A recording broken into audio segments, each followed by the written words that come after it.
ಕೋಲಾರ ತಾಲೂಕಿನ ನರಸಾಪುರ ಗ್ರಾಮದ ಸೂರ್ಯ international school ಆವರಣದಲ್ಲಿ ಜಪಾನ್ ಶಿಟೋರಿಯೋ ಕರಾಟೆ ಶಾಲೆ ಹಾಗೂ Ramu martial arts academy Tekal ಶಾಖೆ ವತಿಯಿಂದ ಕರಾಟೆ ವಿದ್ಯಾರ್ಥಿಗಳಿಗೆ ಕರಾಟೆ ಬೆಲ್ಟ್ ಪ್ರಶಸ್ತಿ ಪತ್ರಗಳನ್ನು ವಿತರಣಾ ಕಾರ್ಯಕ್ರಮವನ್ನು ಏರ್ಪಡಿಸಲಾಗಿತ್ತು. ಗಿನ್ನಿಸ್ ರೆಕಾರ್ಡ್ ಹಾಗೂ ಪುನೀತ್ ರಾಜರತ್ನ ಪ್ರಶಸ್ತಿ ಪುರಸ್ಕೃತರಾದ ಕರಾಟೆ ರಾಮು ರವರ ಗರಡಿಯಲ್ಲಿ ಉತ್ತಮ ತರಬೇತಿ ಪಡೆದ ವಿದ್ಯಾರ್ಥಿಗಳು ಈ ಕಾರ್ಯಕ್ರಮದಲ್ಲಿ ಅಮೋಘ ಪ್ರದರ್ಶನ ನೀಡಿ ವಿದ್ಯಾರ್ಥಿಗಳ ಹಾಗೂ ಪೋಷಕರ ಗಮನ ಸೆಳೆದರು.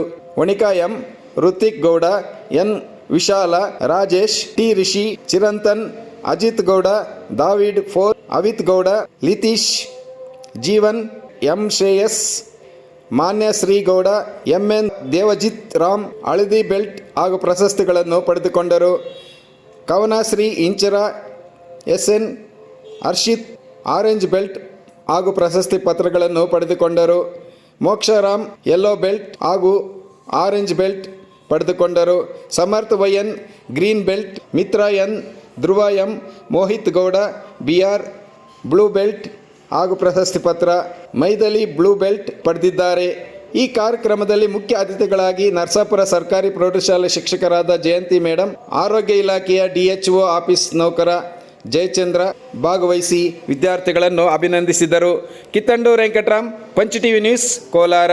2, 3, 4, 5, 6, 7, 8, 9, 5,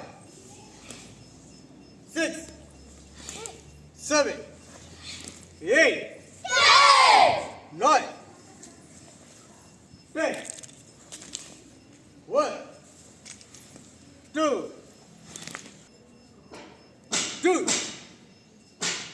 3, 4, 5, 6, 7, 8, 9, 10, 1, 2, 3,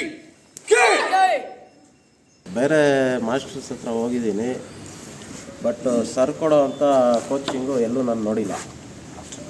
ಪ್ರತಿಯೊಂದು ಪೊಸಿಷನ್ನು ಯಾವ ಥರ ನಮಗೆ ಪ್ರತಿಯೊಂದು ಪೊಸಿಷನ್ನು ಹೇಳ್ಕೊಡ್ತಾರೆ. ಅದೃಷ್ಟ ಮಾಡಿದ್ದೀನಿ ಸರ್ ನಮಗೆ ನಮ್ಮ ಮಾಸ್ಟರ್ ಸಿಗೋದಕ್ಕೆ. Thank you sir. Yes sir, ನಮಸ್ತೆ. ನಮಸ್ಕಾರ. ನನ್ನ ಹೆಸರು ಕರಾಟೆ ರಾಮು ಅಂತ. ನಾನು ಜಪಾನ್ ಶಿಟೋರಿಯೋ ಕರಾಟೆ ಡೋನಲ್ಲಿ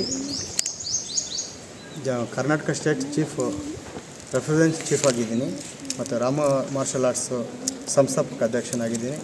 ನಾನು ಸುಮಾರು ಕೋಲಾರ, ಮಾಲೂರು ತಾಲೂಕು ಮತ್ತು ಟೇಕಲ್ ಕಡೆ ಎಲ್ಲ ಸುಮಾರು ವರ್ಷಗಳಿಂದ ಕರಾಟೆನ ಪ್ರಾಕ್ಟೀಸ್ ಕೊಡ್ತಾಯಿದ್ದೀನಿ.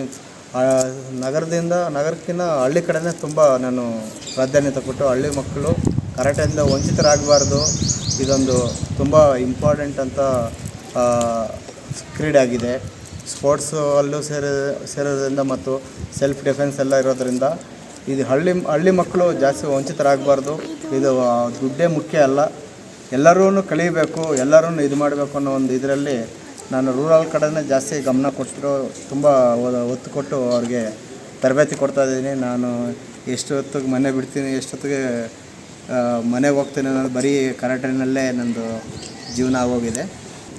ಅಲ್ಲ, ಸಣ್ಣ ಮಕ್ಳು ಇರ್ತಾರೆ, ಆ ಸಣ್ಣ ಮಕ್ಳ ಮುಂದೆ ಈಗ ಅವ್ರಿಗೆ ದೊಡ್ಡ ಮಕ್ಕಳು ಮಾಡಬೇಕು ಪ್ರಾಕ್ಟೀಸ್ ಮಾಡೋದು ಸಂಕೋಚ ಇರ್ತದೆ ಸಾಮಾನ್ಯವಾಗಿ. ಅದೆಲ್ಲನ ಬಿಟ್ಟು ಕಲಿತಾ ಇದ್ದಾರೆ. ಇವ್ರ ಥರ ನನಗೆ ಬೇರೆ ಯಾರೇ ಆಗಲಿ ಏಜು ನನಗೆ ಅಲ್ಲಿ ಏನು ಇದಿಲ್ಲ, ನಾನು ಕಲಿತೀವಿ ಅನ್ನೋಂಥವ್ರಿಗೆ ನಾನು ಖಂಡಿತವಾಗೂ ನಾನು ಪ್ರಾಕ್ಟೀಸ್ ಕೊಡೋಕ್ಕೆ ನಾನು ರೆಡಿ ಇದ್ದೀನಿ. ನನಗೆ ಕೈಯಲ್ಲಾದಷ್ಟು ನಾನು ಕಲಿತಷ್ಟು ನಾನು ವಿದ್ಯೆನ ದಾರಿ ಎಳಿತೀನಿ. ಇನ್ನು ಕಲಿತು ನಾನು ಮತ್ತೆ ಕಲಿಸ್ಕೊಡೋಕ್ಕೂ ನಾನು ರೆಡಿ ಇದ್ದೀನಿ. ಇದರಲ್ಲಿ ನಾನು ಯಾವತ್ತೂ ಗರ್ವಪಡಲ್ಲ. ನಾನು ಎಲ್ಲ ಬಲ್ಲೆ ಅನ್ನೋದಿಲ್ಲ. ನಾನು ಇವಾಗಲೂ ಸ್ಟೂಡೆಂಟೇ, ಮುಂದಕ್ಕೂ ಸ್ಟೂಡೆಂಟೇ. ಕಲಿಸ್ತೀನಿ ಅಂತ ಈ ಮೂಲಕ ಎಲ್ಲರಿಗೂ ತಿಳಿಸ್ತೀನಿ. ನಾನು ಈ ಬೆಲ್ಟ್ ಎಕ್ಸಾಮ್ ಕಾರ್ಯಕ್ರಮಕ್ಕೆ ಆಗಮಿಸಿರೋ ಎಲ್ಲ ವಿದ್ಯಾರ್ಥಿಗಳಿಗೂ ಮತ್ತು ಪೋಷಕರಿಗೂ ಧನ್ಯವಾದಗಳನ್ನು ತಿಳಿಸ್ತೀನಿ.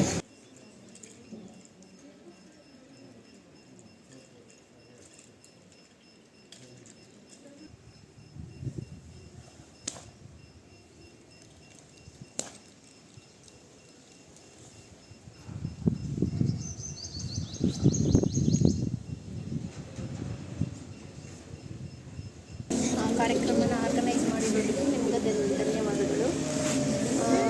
ಇವಾಗಿನ ಮಕ್ಕಳಲ್ಲಿ ಈ ಥರ ಒಂದು ಕಲೆ ಬೆಳಿಬೇಕಾದ್ರೆ ಟೇಕಲ್ನಲ್ಲಿ ಪ್ರತಿಯೊಂದು ಸ್ಕೂಲಲ್ಲಿ ಬರ್ತಿರಲಿ ಈ ಥರ ಆಗ್ತಾಯಿದೆ. ನಾನು ತುಂಬ ವರ್ಷದಿಂದ ಅಂದ್ಕೊಂಡಿದ್ದೆ ನಮ್ಮ ಮಕ್ಕಳನ್ನ ಕರೆಕ್ಟಾಗಿ ಸೇರಿಸ್ಬೇಕು ಅಂತ. ಬಟ್ ಎಲ್ಲಿ ನಾವು ಮಂಗಾರಪೇಟೆಯಲ್ಲಿ ನೋಡಿದ್ವಿ, ಮಾಲೂರಲ್ಲಿ ನೋಡಿದ್ವಿ, ನಮಗೆ ಎಲ್ಲಿ ಇಷ್ಟ ಆಗಲಿಲ್ಲ. ನೀವು ಟೇಕಲಲ್ಲಿ ಮಾಡ್ತಾ ಇರೋದು ಗೊತ್ತಾಗಿ ಮತ್ತೆ ಸ್ಕೂಲಲ್ಲಿ ಮಾತಾಡಿ ಮತ್ತು ಕರಾಟೆಗೆ ನಮಗೆ ಸ್ಕೂಲಿಂದ ಮತ್ತೆ ಸಂಜೆ ಕರ್ಕೊಂಡು ಹೋಗೋದು ಬರೋದು ನಮಗೆ ಕಷ್ಟ ಆಗುತ್ತೆ ಅಂತೇಳಿ ಸ್ಕೂಲಲ್ಲಿ ಮಾತಾಡಿ ಸ್ಕೂಲಲ್ಲೇ ಕರಾಟೆ ಮಾಡೋ ಥರ ಮಾತಾಡಿ ಎಲ್ಲ ನಮ್ಮ ಮಕ್ಕಳಿಗೆ ಎಲ್ಲ ಪ್ರತಿಯೊಂದು ಮಕ್ಕಳಿಗೂ ಯೂಸ್ ಆಗಲಿ ಅಂತ ಹೇಳಿಬಿಟ್ಟು ನಾವು ಪೇರೆಂಟ್ಸ್ ಮಾತಾಡಿ ಅಕ್ಷರಧಾಮ ಸ್ಕೂಲಲ್ಲಿ ಎಲ್ಲ ಮಕ್ಕಳಿಗೂ ಯೂಸ್ ಆಗಲಿ ಅಂತೇಳ್ಬಿಟ್ಟು ಮಾತಾಡಿ ಇದು ಮಾಡ್ತೀವಿ. ನಾನು ಸುಮಾರು ವರ್ಷಗಳಿಂದ ಇದು ಮಕ್ಕಳನ್ನ ಕರಾಟೆ ಕ್ಲಾಸ್ಗೆ ಹಾಕಬೇಕು ಅಂತೇಳಿ ಅನ್ಸಲ್ಲಿತ್ತು.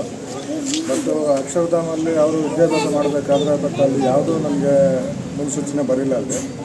ಬಟ್ ಅಲ್ಲಿಂದ ಈಗ VVM ಸ್ಕೂಲ್ಗೆ ರೆಫರ್ ಮಾಡ್ಕೊಂಡು ಮಕ್ಕಳನ್ನ ಇವಾಗ ಅಲ್ಲಿ ರಾಮು ಸರ್ ಬಂದಮೇಲೆ ಸ್ವಲ್ಪ ಮಕ್ಕಳಿಗೆ ಒಳ್ಳೆ ಇದು ಕರಾಟೆ ಕ್ಲಾಸಲ್ಲಿ ಒಳ್ಳೆ ಟ್ಯಾಲೆಂಟ್ ಇದೆ. ನಾನು ಒಂದು ಮಗುನ ಅಡ್ಮಿಷನ್ ಮಾಡಿದೆ ನಾನು. ಬಟ್ ಆ ಮಗುನು ಟ್ಯಾಲೆಂಟ್ ನೋಡಿಬಿಟ್ಟು ಮತ್ತೆ ಇನ್ನೊಂದು ಮಗುನ ನಾನೀಗ 2 ಮಕ್ಕಳನ್ನು ನಾನು ಕರಾಟೆ ಕ್ಲಾಸಿಗೆ ಕಳಿಸಿದ್ದೀನಿ.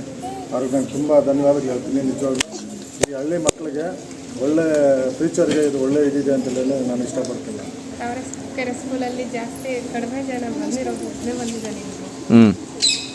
ಪರವಾಗಿಲ್ಲ, ಕರಾಟೆ ಇವಾಗ ಸ್ಟಾರ್ಟಿಂಗ್ 1 ವರ್ಷ ಆಗಿದೆ ಅಷ್ಟೇ ಅನಿಸ್ತಾ ಇದೆ. ಪರವಾಗಿಲ್ಲ ಕಲಿತಾ ಇದ್ದಾರೆ. ಇನ್ನೂ ಜನ ಚೆನ್ನಾಗಿ ಕಲೀಲಿ ಅನ್ನೋದು ನಾನು ಫಸ್ಟ್ ಸ್ಟ್ಯಾಂಡರ್ಡಿಂದ ನಾನು ಕರಾಟೆ ಕಲಿಬೇಕು ಅಂತ ಆಸೆ. ಆದರೆ ಮನೆಯಲ್ಲಿ ಬೇಡ ಅಂತಿದ್ರು. ಆದರೆ ನಾನು 6th ಬಂದಮೇಲೆ ಕರಾಟೆ ಸರ್ ಹೇಳಿದ್ರು, ನೀನು ಚೆನ್ನಾಗಿ ಮಾಡ್ತೀಯ ಕರಾಟೆ, ಬಾಪ್ಪ ಕಲಿ, ಭಾನುವಾರ ಬಾ ಹೇಳ್ಕೊಡ್ತೀನಿ ಅಂತೆಲ್ಲ ಹೇಳಿ ಸರ್ರು ಹೇಳಿ ಕರ್ಸ್ಕೊಂಡು ಕರಾಟೆ ಹೇಳ್ಕೊಡ್ತಾಯಿದ್ದಾರೆ. ನಾನು 2 ವರ್ಷದಿಂದ ಪ್ರಾಕ್ಟೀಸ್ ಮಾಡ್ತಾಯಿದ್ದೀನಿ. ಸರ್ ಚೆನ್ನಾಗಿ ಹೇಳ್ಕೊಡ್ತಾರೆ. ಸರ್ ಹತ್ರ ಕಲಿಬೇಕಂದ್ರೆ ಅವ್ರಿಗೆ ಕಲಿಯೋಕ್ಕೆ ಆಸೆ ಇರಬೇಕು. ಸರ್ರು ಬಲವಂತ ಮಾಡಿ ಹೇಳ್ಕೊಟ್ರೆ ಅವ್ರು ಕಲಿಯೋಕ್ಕಾಗಲ್ಲ. ಅವರಲ್ಲೂ ಆಸಕ್ತಿ ಇದ್ರೇ ಅದು ಹೇಳ್ಕೊಟ್ಟಿದ್ದು ನಮಗೂ ತಲೆಗೆ ಹೋಗೋದು, ಕಲಿಯೋಕ್ಕಾಗೋದು ಅಂತ ಹೇಳ್ತೀನಿ. Thank you. ಫೈನಲ್ ಡಿಗ್ರಿ ಓದ್ತಾ ಇದ್ದೇನೆ. ಫಸ್ಟ್ ನಮ್ಮ ಸೀನಿಯರ್ ಹುಡುಗಿ ಪೂರ್ಣಿಮಾ ಅಂತ ಅವ್ರ ಅಣ್ಣ, ಅವ್ರ ಕಡೆಯಿಂದ ರೆಫರ್ ಆಗಿ ಬರ್ತಾ ಇದ್ದೇನೆ. ಹೆಂಗಿದೆ 4 ಡೇಸಿಂದ ಪ್ರಾಕ್ಟೀಸು? ಒಂದು ಇದರಲ್ಲಿ ಒಂದು 4 ಮಾತು ಹೇಳ್ತೀನಿ. Good afternoon to everyone. ನನ್ನ ಹೆಸರು ಶಿವಕುಮಾರ್ ಅಂತ, ಜೋಡಿ ಕೃಷ್ಣಪುರದಿಂದ ಬಂದಿರೋದು.